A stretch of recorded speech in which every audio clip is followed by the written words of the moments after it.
Tomato তাহলে গেল 10% গেল, তাহলে আর 10% আপনি ফুলকপি দিলেন, 5% দিলেন বাঁধাকপি, তাহলে আপনার 20% 4টা ফসল।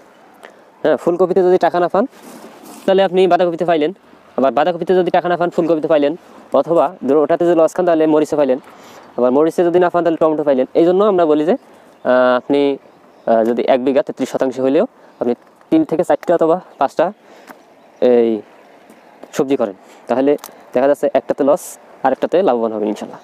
আর কৃষি সেক্টরটা এরকমই, একটু বুঝে সুঝে করলে মানে লাভবানটা হওয়া অসম্ভবের কিছু না, সম্ভব। তো ফুলকপির একটা বিষয় হচ্ছে, ফুলকপি বাঁধাকপি যেগুলো এগুলো যে আগাম করা যায়, আগাম কিন্তু আপনার বাজারে আগাম যদি ওঠে, এমনও দেখা গেছে আমরা শুনছি যে মাঠ পর্যায়ে 70 টাকা 80 টাকা 100 টাকা পর্যন্ত কেজি গেছে ফুলকপি বাঁধাকপি আগাম যেগুলো আছে। তো আগাম কখন করবেন?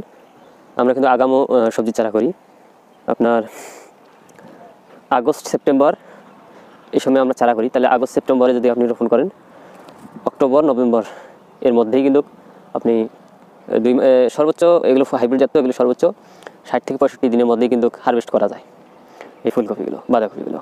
তো আমরা সেপ্টেম্বর অক্টোবরে যদি আমরা চারা করি, ওই টাইমে যদি আপনি রোপণ করেন তাহলে অক্টোবর নভেম্বরের মধ্যেই আপনি হারভেস্ট করতে পারবেন, লাভবান হবে ইনশাল্লাহ। আর শীতকালে যদি করেন তাহলে শীতকালে একক ফসলের উপর নির্ভর হবেন না, আপনি 3 থেকে 4টা ফসল অথবা 5টা ফসল করবেন ইনশাল্লাহ। একটাতে লস খেলেন, একটাতে লাভ খাবেন 100%। এটা পরীক্ষিত। যারা এইভাবে করে এক ফসলের উপর নির্ভর করে তারা কিন্তু লসের সম্মুখীনটা বেশি হয়। তো পরামর্শ আমরা যেটা সবসময় দিই যে এক ফসলের উপর নির্ভর হয় না, কয়েকটা ফসল করবেন ইনশাল্লাহ, তাহলে লাভবান হবেন। আচ্ছা, আরেকটা